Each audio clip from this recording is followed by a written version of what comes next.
3.1운동을 하고 잠깐 쉬었다가 대한민국 임시정부 하고 그렇게 할 겁니다. 추가로 한 번 더 쉴 거예요. 중간에 좀 짧게 끊어서 갈게요. 자, 한번 보시죠. 3.1운동.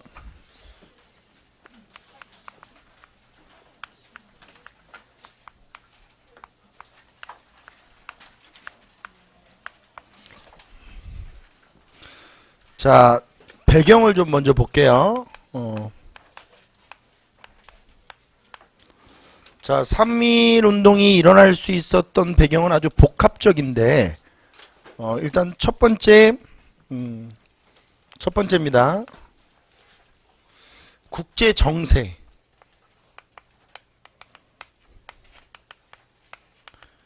이 국제 정세의 변화가 일어난다는.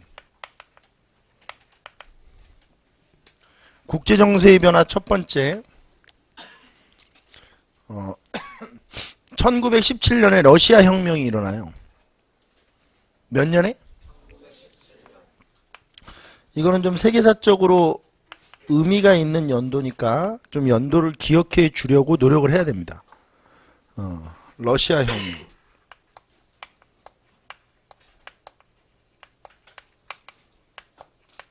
근데 러시아 혁명이 한국사에서 중요한 이유가 뭐냐? 이 러시아 혁명이 일어나고 나서 레닌이라는 사람이 혁명 연설을 하는데, 레닌의 연설이 크게 보면 두 가지예요. 하나는 첫 번째가 뭐냐면, 이제 이 개념부터 볼게요. 러시아는 우리나라 세계 최초의 공산주의 사회주의 국가죠. 그죠? 공산주의 사회주의 국가입니다. 경제적으로 이게 반대편에 있는 게 뭔가요? 자본주의죠. 이건 이해되시나요?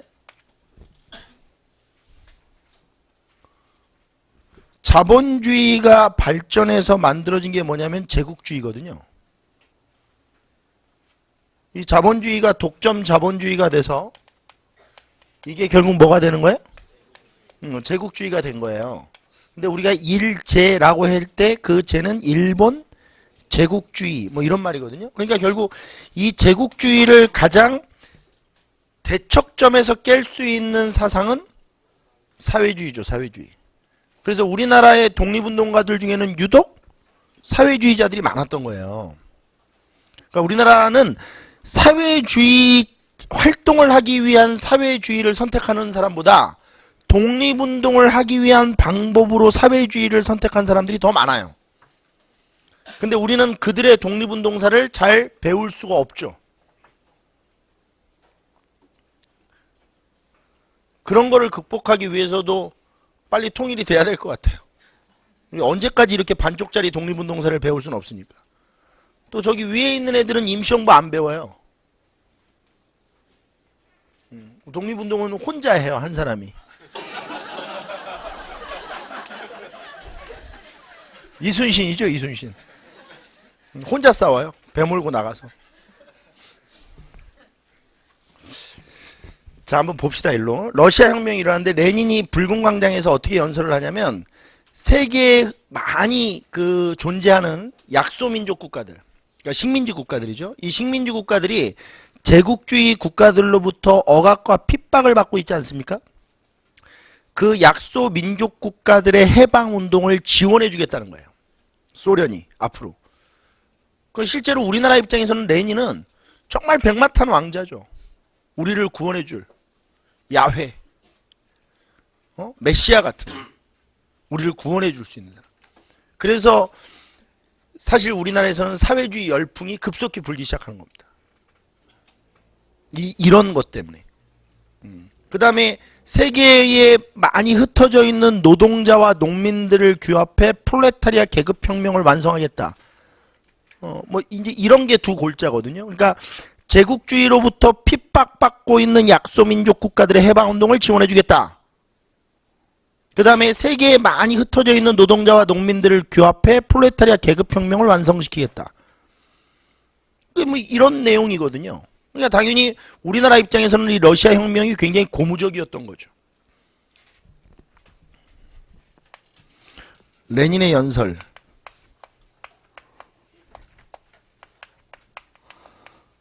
영향 관계로만 보면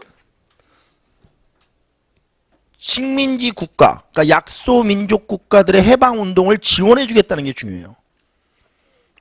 식민지 국가의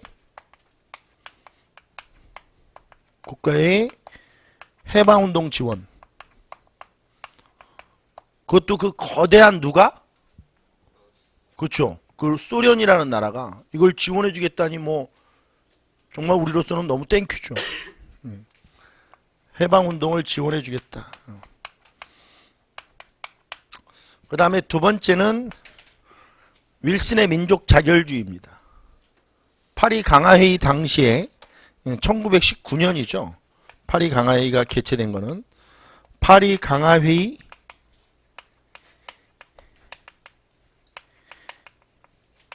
에서 미국의 대통령 윌슨이 민족자결주의를 제창하는데 이 민족자결주의도 어찌 보면 이거 아니에요?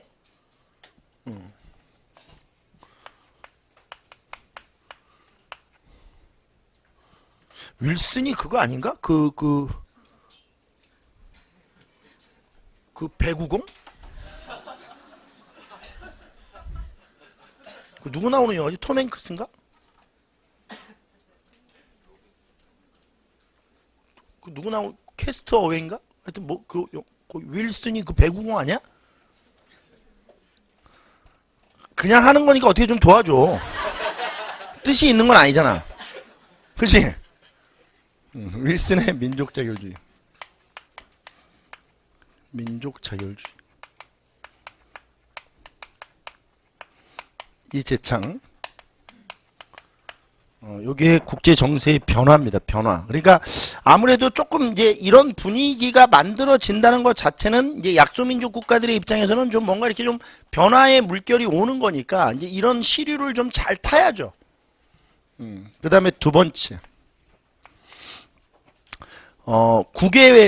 국외에서 독립선언문이 계속 발표돼요. 국외 독립선언문 발표.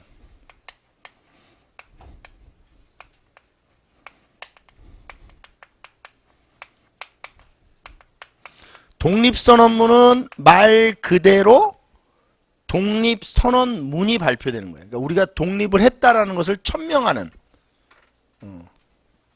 하나씩 차례대로 1917년의 대동단결 선언 1917년에 뭐라고요? 이 대동단결 선언은 사료를 분석하는 방법이 아주 강력한 게 있는데 계속 대동단결이 계속 나와. 대동단결 대동단결 대동단결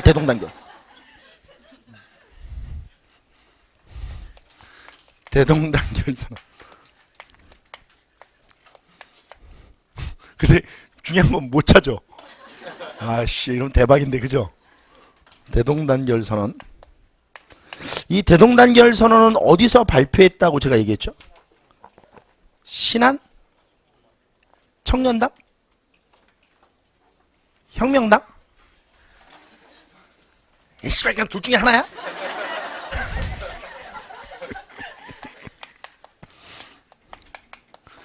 근데 그렇게 꼭 둘 중에 하나라서 찍으면 맨날 틀리죠?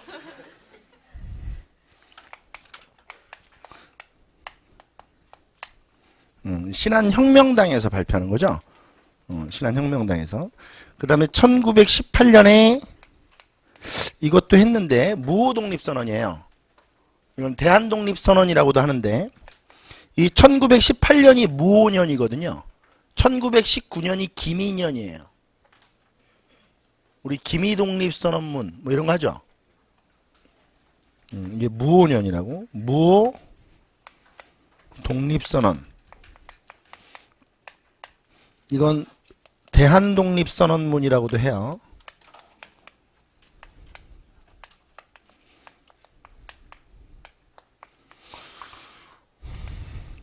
중광단 어디?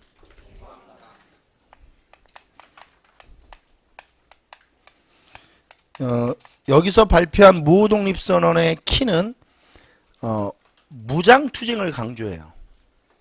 그러니까 우리가 3.1운동 당시에 그 국어 교과서에 보면 나와 있는 기미독립선언은 이게 비폭력 투쟁이거든요. 근데 여기서 얘기하는 무호독립선언은 폭력적인 방법으로 독립을 쟁취하자 이거야. 그래서 자료 자체가 막 독립군이여 일어나라. 그 다음에 뭐 육탄 혈전의 자세로 막 이런 말들이 계속 반복적으로 나와요. 이 선언문에. 제가 지금 얘기해주는 이유는 선언문이 나왔을 때 무호독립선언을 찾아야 된다는 거예요. 그냥 무호독립선언은 이렇게는 안 주거든요. 시험 문제에서. 무장투쟁을 강조했고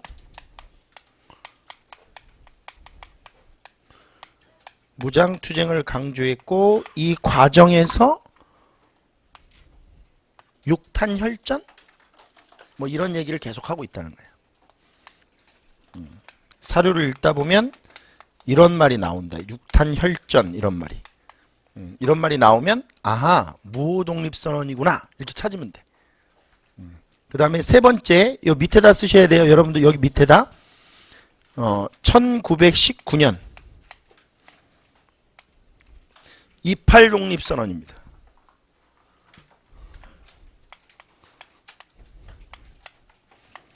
(28독립선언) 조선청년독립단에서 발표한 거예요. 28독립선언은 미국 아니 저기 일본 도쿄에서 발표되는 건데 이 도쿄 한인 그러니까 도쿄에 있던 한인 유학생들 도쿄에 있던 누구? 한인 유학생들이 발표한 거. 조선청년독립단. 이름 외우셔야 돼요. 이름.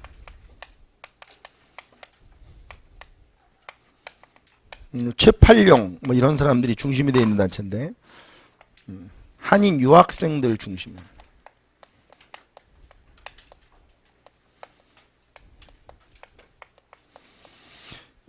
이 28독립선언을 시험 문제에서 찾을 수 있는 방법은 우리 아까 전에 그 윌슨의 민족자결주의가 승전국의 논리라고 그랬죠. 근데 안타깝게도 우리나라는 일본이 승전국이 되는 바람에 우리나라는 민족자결주의의 대상 국가가 아니라고 그랬지 않습니까? 이거를 꼬집고 있는 게 28독립선언이에요. 그래서 민족자결주의를 우리 민족에게도 적용시켜달라. 이 문구가 딱 나오면 28독립선언이에요. 민족 자결주의를 우리 민족에게도 적용시켜달라.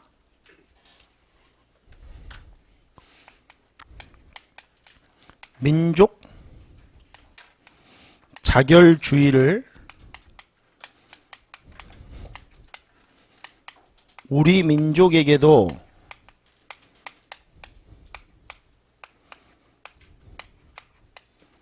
적용시켜달라. 사료를 읽고 있는데 이런 말이 나오면 28독립선언이다. 그리고 이제 이 28독립선언이 도화선이 돼서 이제 직접적 내관이 돼서 이게 터지면서 바로 3.1운동이 일어나는 거예요. 김희독립선언문이 작성되면서.